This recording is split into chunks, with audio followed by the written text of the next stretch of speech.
Alright, crystals, what I'm doing now is training my voice with my new camera so that I'll be able to make YouTube videos without any problem whatsoever.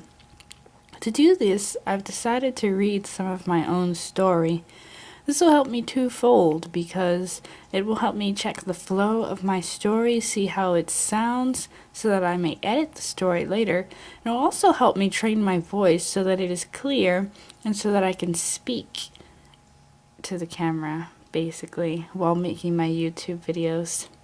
So, I'm starting with a scene from chapter 6, I believe, tentative chapter 6, wherein Queen Midori meets with the queen of the White Winter Dragons. Let's get this show on the road. I have found our Haku. The wolf princess knelt before a blank stretch of frozen ground, her wolf pack at her back. She still wore nothing but her own flowing, dirty blonde hair, only now it was speckled with tiny crystals and snow. As the silence stretched out, broken only by whistles of wind and the infrequent shufflings of paws in the snow, one of her helpers spoke up for the others. "Do you speak to the snow, mother?" "Shh," was all the wolf queen replied. She remained waiting in silence for another long moment, and then the ground seemed to answer, rumbling darkly. "How I hope you don't bluff, little meaty," it warned. "I do not," was her answer, and at that point the creature she spoke to emerged. Its thick hide split the ground with a trembling crack as it rose, nothing more than a mountain of snow, but that snow fell away into serpentine curves. The king Snowdancer rose to his fullest, a sheer tower of strength, blinking down at this vast congregation of wolves. To his eyes, the wolves hardly existed. The frozen ground had hid everything in a blanket of stark, empty white. Everything except the wolf queen and her many-colored, valiantly supportive wolf warriors. To the king, their danced sea of soft grays, reds, and blacks must have looked little more than a collection of odd-colored mice.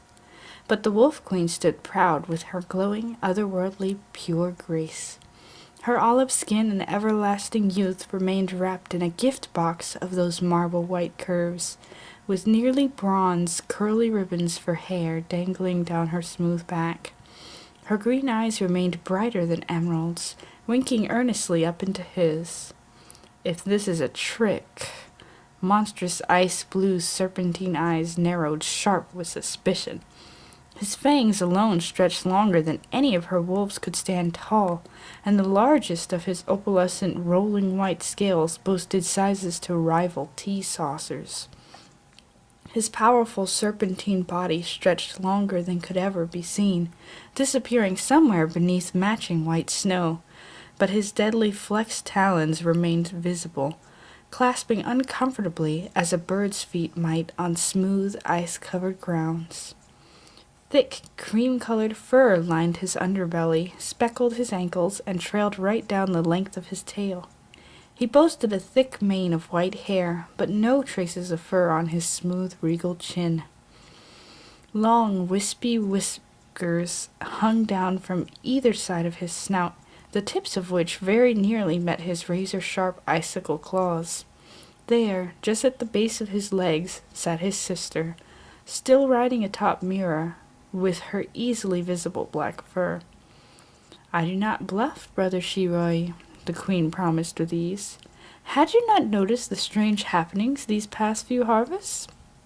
"I had noticed," said their rumbling host. "Our brother's unnatural fury, for one. Was he perhaps interested in the leopard queen for himself?" "Perhaps, but his strongest ally showed similar interest." "I think she caused too much conflict between the two, since now, quite mysteriously, she's been deemed a traitor and so swiftly put to death." "Imagine this, then, since you've put so many pieces together already. Sweet Haku stumbles upon a female. Oh, so pretty and lonesome." "You mean to say Haku may have chosen an heir?" "3 potential heirs. 2 already in my pack, and one last I only just learned existed. You believe the last is the one that I need? Yes, and we'll know this in only one moon cycle. The towering dragon actually gave his large regal head a small nod then, and those whiskers dipped down in the snow.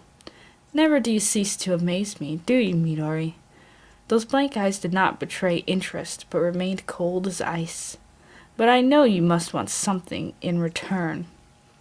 You say you'll protect my wolf pack. Say that your magic should be used only for our means. An alliance? Precisely. Let us unite against the Fire-Breather nation. The Dragon King snorted with anger. You'd have me kill my own brother? Before allowing him to destroy hope itself, yes.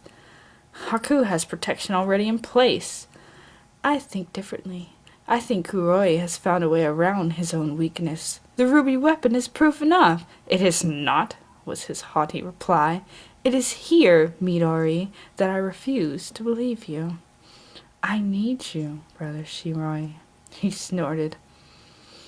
And besides, that last heir that I spoke of is a human female. Still, those glaring frozen white features showed no sway, and neither did those almost blind ice-blue eyes. But the excitement from her half-leopard wolf children was all Midori needed to see. A very pretty human female, she assured.